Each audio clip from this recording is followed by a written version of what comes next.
자, 7월 28일 비트코인 확인 한번 해보도록 할게요. 비트코인 현재 29,200달러 정도 하고 있는데요. 자, 비트코인이 박스권의 아랫 구간을 이탈을 한 이후에 지금 계속해서 50일 이평선을 밟으면서 가격을 지켜주려고 애쓰는 모습이 보입니다.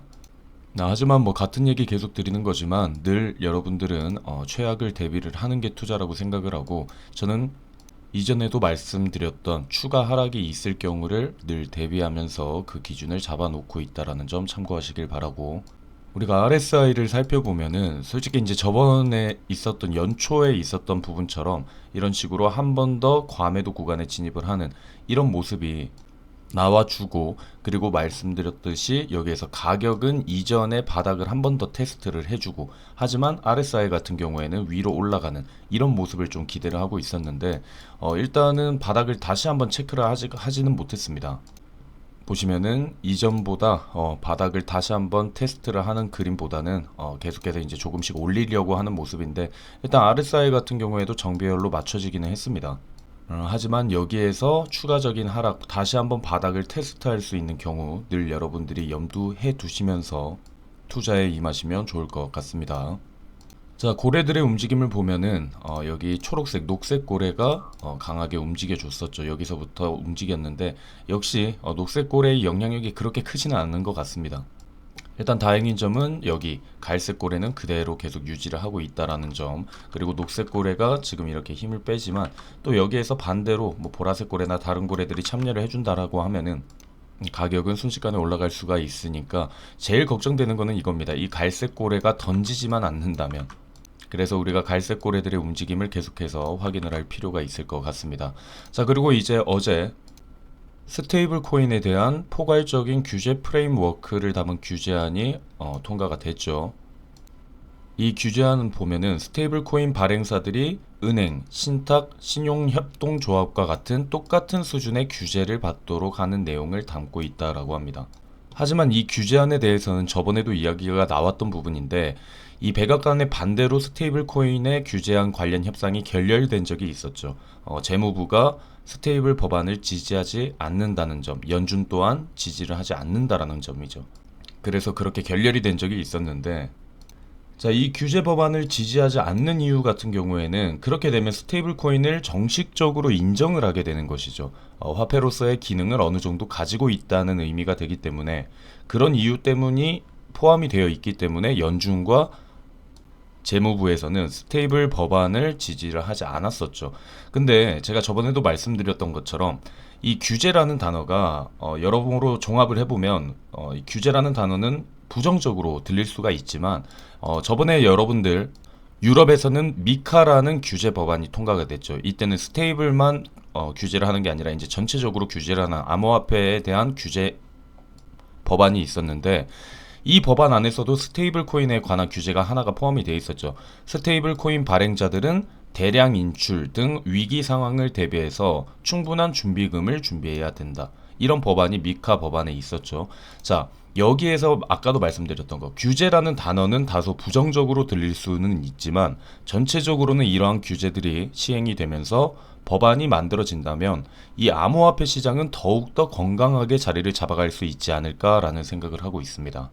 그렇기 때문에 저는 이런 규제안들이 빨리빨리 진행이 되고, 그리고 거기에 맞춰서 시장의 신뢰도가 쌓인다라고 하면은 기관들의 유입 혹은 그리고 현물 ETF의 승인까지도 진행을 시킬 수 있는 부분이 되지 않을까라는 생각을 하고 있습니다. 자, 그리고 이제 CME 보고서에 따르면 비트코인과 이더리움 선물관에서 2분기 대형 트레이더 참여가 사상 최고치를 기록을 했다라고 합니다. 이 현금으로 결제를 하는 이 CME에 규제받는 선물은 암호화폐를 직접 소유하지는 않고 싶고,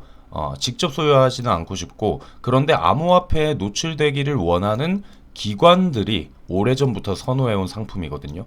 그래서 이 CME 선물의 미결제 약정 증가는 신규 자금 유입을 의미를 한다라는 부분입니다. 그래서 이 보고서 내용을 보면은 2분기 비트코인 선물 계약을 최소 25개 보유한 대규모 미결제 약정 보유자의 숫자가 평균 107로 사상치를 최고 기록했다라고 합니다. 이 상반기 비트코인 선물 표준 계약의 미결제 약정은 평균 14,800 계약으로 2022년 대비해서 15%가 늘었고요. 그리고 비트코인 옵션 미결제 약정 평균은 사상 최고치인 9,400 계약으로 전년 대비 175%가 증가를 했다라고 합니다. 즉 이 말은 기관들의 관심이 이어지고 있다라는 것을 우리가 확인을 해볼 수가 있을 것 같습니다.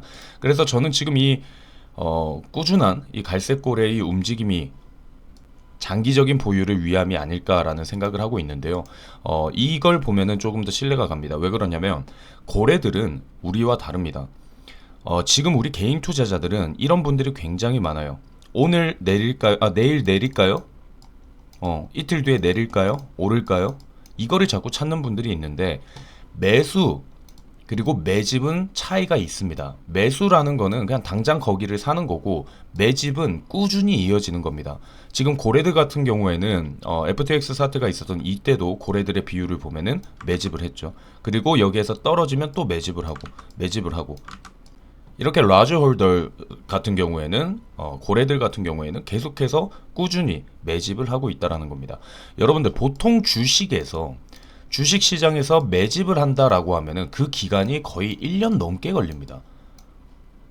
근데 이제 투자를 처음 접해보고 그냥 무작정 코인이라는 시장을 와서 그냥 당장 오늘 사면 내일 오를 걸 기대를 하시는 분들이 많이 계시는데 늘 말씀드립니다. 숲을 보시라고. 앞에 있는 나무만 보지 말고 숲을 보시라는 얘기를 계속해요. 그래서 그렇게 매집을 준비하고 다음 사이클을 준비하는 사람들 같은 경우에는 가격이 내린다라고 해서 무섭지가 않습니다. 내리면은 거기에서 또 매집을 하고 더 싸게 살 수 있네 라고 기회를 계속해서 얻을 수가 있다라고 다른 생각을 할 수 있는 거죠. 그래서 이렇게 고래들은 계속해서 떨어지면 축적을 해주고 있고 그리고 여기 보시면 기관들의 관심도도 계속해서 높아지고 있다라는 점을 여러분들이 판단을 해보신다면 뭔가 있는 거죠. 뭔가 있죠. 시장은 더욱더 상승할 여지가 있다라고 여러분들이 생각을 해보시면 될 것 같습니다. 그래서 여기에서 더 떨어진다. 또 개미들은 털려 나갈 겁니다. 하지만 고래들은 또 기회다 하고 매집을 할 거예요. 늘 말씀드리지만 털리지 않는 개미가 됩시다. 이때도 그랬습니다. 작년 12월 같은 경우에도 그 당시 비트코인 16K, 17K 정도 할 때도 그 당시만 해도 가상화폐 끝났다, 망한 거 아니야, 미래 없다 이런 얘기들이 계속해서 있었죠. 하지만 여러분들 어떻든 뭐 지금 비트코인이 여기에서 갑자기 여기까지 좀 떨어지잖아요. 뭐 27, 25 막 이렇게 떨어지잖아요. 또 이 소리 나올 겁니다. 이제 진짜 끝났네.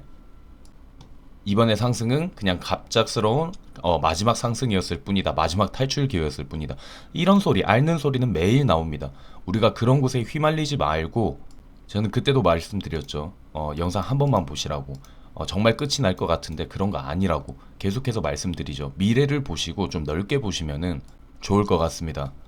그 당시에도 믿지 마시라고 얘기를 하고 뭐 이런 식으로 계속해서 얘기를 했었는데 늘 말씀드립니다. 항상 하락을 하면은 공포감이 쌓일 수가 있습니다. 패닉이 올 수가 있습니다. 하지만 우리가 확실한 정보를 있고 그리고 확실한 미래 가치에 투자를 한다라고 하면은 여러분들이 휘둘리지 않고 끝까지 완주를 할 수 있는 분들이 되실 것 같습니다. 그래서 여기에서 일단은 단기적으로 조정의 범위도 여러분들이 대충 생각을 하셔서 매수 자리를 잘 기억해 놓으시고 대응할 방법들 잘 준비하시길 바라면서 오늘 영상 마무리하도록 하겠습니다.